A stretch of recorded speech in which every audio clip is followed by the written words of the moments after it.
வணக்கம் நண்பர்களே, நீங்கள் பார்த்து கொண்டு இருப்பது உங்கள் கவுசுக்கு ரிவ்யூ. சரி வாங்க வீடியோக்குள்ள போய் என்ன நடக்க போகுது அப்படின்னு சொல்லிட்டு பார்த்தீங்கன்னா, வெண்பா இருக்காங்களா, அவங்க இருந்து போயிட்டு ரேணுகா கிட்ட ரொம்பவே கோவப்பட ஆரம்பிக்கிறாங்க. எதுக்காக இந்த மாதிரி பண்ணீங்க? தேவையில்லாம எங்க அம்மாவை நீங்க காயப்படுத்தினே இருக்கீங்க. இதெல்லாம் எல்லாமே ஒரு எல்லை தான் பார்த்துக்கோங்க. இதுக்கு மேல எங்க அம்மாவை தானே காயப்படுத்துங்களான்னு உங்களை நான் சும்மா விட மாட்டேன் அப்படின்னு சொல்லிட்டு சொல்ல ஆரம்பிக்கிறாங்க. உடனே பார்க்கணுமே, ஏய் சின்னவாண்டி, நீ எல்லாம் ஒரு ஆளு, நீ வந்து எங்கிட்ட பேசிட்டு இருக்கியா? அடிச்ச வச்சுக்கோ, தவடையோட எல்லாம் திரும்பிடும், ஒழுங்கு மரியாதை ஓட்டுற அந்த பக்கம் அப்படின்னு சொல்லிட்டு போயிட்டு அந்த பக்கம் திருப்பியும் நம்ம தலைவங்கிட்ட பேசினதுக்கு அந்த சமயத்தில் நம்ம தலைவன் ரகு ஒரே ஒரு ஐடியா தான் கொடுக்குறாரு. இதோ பாருமா, நீ பண்ண வேண்டியது ஒரே ஒரு விஷயம் தான். அந்த விஜய் இருக்கான்ல, அவன் இருந்தால் தான் நமக்கு பிரச்சனை. அவன் அடிக்கடி எப்போ பார்த்தாலும் அந்த மல்லிகை பக்கம் தான் போகிறான். அது உனக்கும் தெரியும், எனக்கு தெரிஞ்சிச்சு. கரெக்டாக அவன் போகிற சமயத்தில் அவனை போட்டு தள்ளுரு. அதுக்கப்புறம் அந்த பழியை மல்லி மேலே போட்டுடலாம். என்ன சொல்கிற அப்படின்னு சொல்லிட்டு கேட்குறாங்க. அடடா, இந்த ஐடியா நல்லா இருக்கே.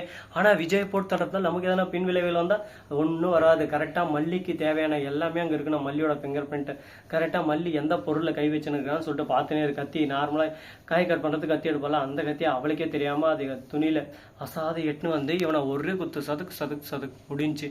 அதுக்கப்புறம் அந்த கத்தி அங்கே வச்சுட்டு நாம் ஒரு பக்கம் தப்பிச்சிடலாம். இந்த சொத்து உனக்கு வந்துடும், மல்லியும் ஜெயிலுக்கு போயிடுவோம். அதுக்கப்புறம் வெண்பாவும் உன் கஸ்டடி தான். என்ன சொல்ற அப்படின்னு சொல்லிட்டு நம்ம ரகு கேட்குறாங்க. அடா பாவிடே, என்ன ஒரேடியே ஜெயிலுக்கு அனுப்பத்துக்கு நீ முடிவு பண்ணிட்டா? இத்தனை நாள் ஜெயிலில் நின்று கழித்தின்னு என் வாழ்க்கையை ஒரு பக்கம் சலிச்சு போச்சு. திரும்ப என்ன அதே விஷயத்த நீ செய்ய வைக்க பாக்குற. உன் பிளான் எல்லாம் எனக்கு தெரிஞ்சிச்சுடாடே. என்கிட்ட இருந்து மொத்தத்தை சுருட்டுன்னு நீ போயிடலான்னு பாக்குறியா? அப்படி இப்படின்னு சொல்லிட்டு ஒரு பக்கம் கோவப்பட ஆரம்பிக்கிறாங்க. இப்ப என்ன பண்றது ஏது பண்றதுன்னு சொல்லிட்டு தெரியாம ஆக்ரோஷம் ஒரு பக்கம், கோவம் ஒரு பக்கம், ஆத்திரம் ஒரு பக்கம். என்னடா இதுக்கு முடிவே, இதுக்கு வேற முடிவே இல்லையடா அப்படின்னு சொல்லிட்டு நாம ஒரு பக்கம் கேட்கிறோம். என்னங்க பண்றது? எல்லாமே ஒரு பக்கம் எல்லாம் மீறி போயிருச்சு. இதுக்கப்புறம் ஒன்றும் பண்ண முடியாது. முடிவுன்றது எப்போ வரும், எதில் வரும்னு சொல்லிட்டு சொல்ல முடியாதுங்க. அதனால் முடிஞ்ச வரைக்கும் முயற்சி செஞ்சுன்னே இருக்கணும் அப்படின்ற ஒரு விஷயத்துலேயே அவங்க கரெக்டாக இருக்காங்க. ஆனால் அடுத்தடுத்து என்ன பண்ண போகிறாங்க, எது பண்ண போகிறாங்க அப்படின்ற விஷயத்த கூடிய விரைவில் நீங்கள் பார்க்க தான் போகிறீங்க. அது மட்டும் இல்லாமல் நம்ம அன்னபூர்ணி இருக்காங்களா, அவங்க இருந்து வீட்டுக்கு வராங்க. வீட்டுக்கு வந்தோட மட்டும் மாப்பிள்ளை எங்கே இருக்கீங்கன்னு சொல்லிட்டு கேட்குறாங்க. விஜய் எல்லாம் அங்கே வர்றதில்ல. விஜய் ஒரேடியே வெறுத்துட்டு நேராக ரேணுகா கிட்ட போயிட்டான்.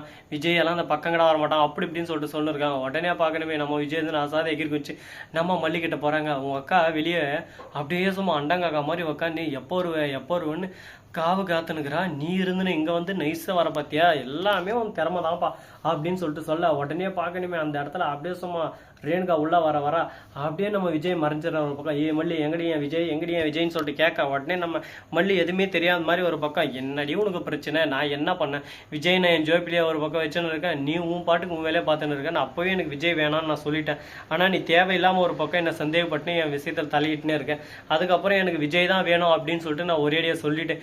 விஜயை மீண்டும் என் பக்கம் இழுக்கிறதுக்கு எனக்கு ரொம்ப நேரம் ஆகாது, அதை நல்லா புரிஞ்சுக்கோ அப்படின்னு சொல்லிட்டு சொல்ல, நீ பண்ணாலும் பண்ணுவிடி அம்மா, இதுக்கு எனக்கு எந்த சம்மதம் இல்லை, என்ன ஆளை விட்டு நான் போய் விஜய் வேற எங்கன்னா பார்த்துருன்னு சொல்லிட்டு போக, வெளியே ராஜேஸ்வரி இருந்துன்னு ஒரு பக்கம், என்ன ரேணுகா உள்ள விஜய் பாத்தியா அப்படின்னு சொல்லிட்டு கேட்க, அடா கம்முன்னு நீ ஒரு பக்கம். அந்த மல்லி ஏதோ நல்ல மூட்ல இருக்கா, அதனால கொஞ்சமா பேசி விட்டா. ஆனா ரொம்பவே ஆக்ரோஷத்துல இருந்தா என்ன அப்படியே சும்மா வச்சு செஞ்சு விட்டு இருப்பா. எல்லாமே ஒரு எல்லை இருந்தா, எல்லைக்கு மேலே போச்சுன்னா பேச்சே கிடையாது அப்படின்ற மாதிரி தான் ஒரு பக்கம் போயின்னு இருக்கு. இப்போ என்னடா பண்ணுறது, இதுக்கு வேறு வழியே இல்லைடா, இதுக்கு வேறு முடிவே இல்லையடா அப்படின்னு சொல்லிட்டு தான் ஒரு பக்கம் கேள்வியெல்லாம் எழப்படுதுங்க. எல்லாமே இருக்கு, எல்லாமே நேரம் காலம் இதுக்கு ஏற்ற மாதிரி தான் மாறும்.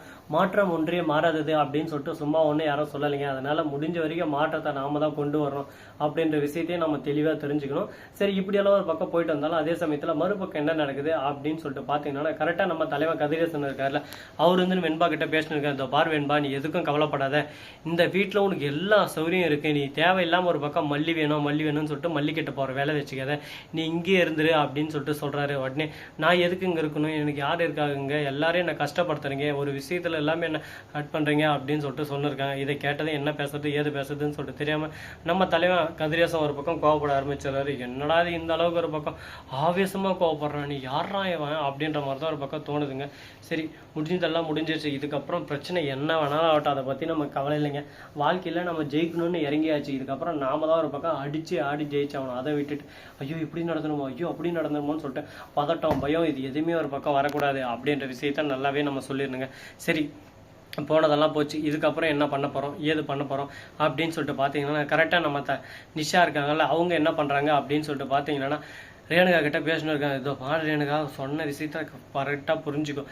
விஜய் மாமா இப்போ உங்ககிட்ட வந்திருக்காருன்னா நீ அப்படியே அவளை அழகாக பிடிச்சி வச்சுக்கணும். அதை விட்டு கொஞ்சம் லூஸ் விட்ட திரும்ப மல்லிகிட்ட போயிட்டான், திரும்ப வரமாட்டான். அதுக்கப்புறம் நாமளும் ஒரு பக்கம் ஸ்ரீனிவாசா கோவிந்தா அப்படின்னு சொல்லிட்டு அழ வேண்டியதுதான். அதனால முடிஞ்ச வரைக்கும் என்ன பண்ண முடியுமோ அதை பண்ணி உன் வாழ்க்கையை தக்க வச்சு பார்த்துக்கோ அப்படின்னு சொல்லிட்டு சொல்லிருக்க. இதை கேட்டதும் என்ன பண்ணுறது, இவன் சொல்கிறது ஒரு பக்கம் நல்லாவா இருக்குது, ஒரு பக்கம் நல்லா இல்லாமே இருக்குது, என்ன தான் ஏற்றுக்கிறதா ஏற்றுக்காம போகிறதா ஒன்றுமே புரியலையே அப்படின்னு சொல்லிட்டு குழப்பத்தில் குழம்பி போயிட்டு உட்காந்துருக்காங்க. இதுக்கப்புறம் ஒன்றும் பண்ண முடியாதுங்க, முடிஞ்சிருச்சு, ஆரம்பிச்சிருச்சு.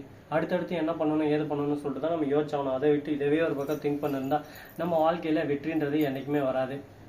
சரி, இதெல்லாம் ஒரு பக்கம் போயின்னு இருக்கா. மறுபக்கம் நம்ம தலைவன் அப்படியே சும்மா ஒரு பக்கம் மனோகர் வராரு. வந்த உடனே அந்த ரேணுகாவா நினச்சின்னு இருக்க அந்த சுடரி அவளை பற்றியான உண்மை எல்லாமே எனக்கு கிடைச்சிருச்சு, அந்த உண்மை எல்லாமே உங்ககிட்ட கொடுக்க போகிறேன், இதை வச்சு உங்களால் என்ன பண்ண முடியும் அதை பண்ணி அவளை ஒரே அடியாக தீர்த்து கட்ட பாருங்க விஜய் அப்படின்னு சொல்லிட்டு சொல்கிறாங்க. விஜய் எதுன்னு ஒரு பக்கம் பொறுங்க, எல்லாத்துக்குமே நமக்கு ஆப்பு இருக்குது, எந்த விஷயம் செஞ்சாலும் பொறுத்து நிதானமாக செஞ்சாகணும். ஏன்னா எதில் நம்ம காலை விட்டாலும் லாஸ்ட்டில் நாம தான் மாட்டு முழிக்கணும் அப்படின்ற விஷயத்தை அவங்க தெளிவாக சொல்லிடுறாங்க. இப்போ என்னடா பண்ணுறது, இருக்கிற வேலை முடிவே இல்லையா அப்படின்னு சொல்லிட்டு ஒரு பக்கம் கேட்டுன்னு இருக்காங்க. முடிவு இருக்குது, அதுக்கான நேரமும் இருக்குது, அதுக்கான காலமும் இருக்குது, அதுக்கு என்ன பண்ணணும், பொறுத்து எந்த விஷயத்த இருந்தாலும் பொறுமையாக செய்யணும் அப்படின்ற விஷயத்த தெளிவாக சொல்லிடுறாங்க. பார்ப்போம் என்னென்ன பண்ண போகிறாங்க, எது பண்ண போகிறாங்கன்னு சொல்லிட்டு கூடிய சீக்கிரம் நீங்கள் பார்த்து தெரிஞ்சுக்க தான் போகிறீங்க.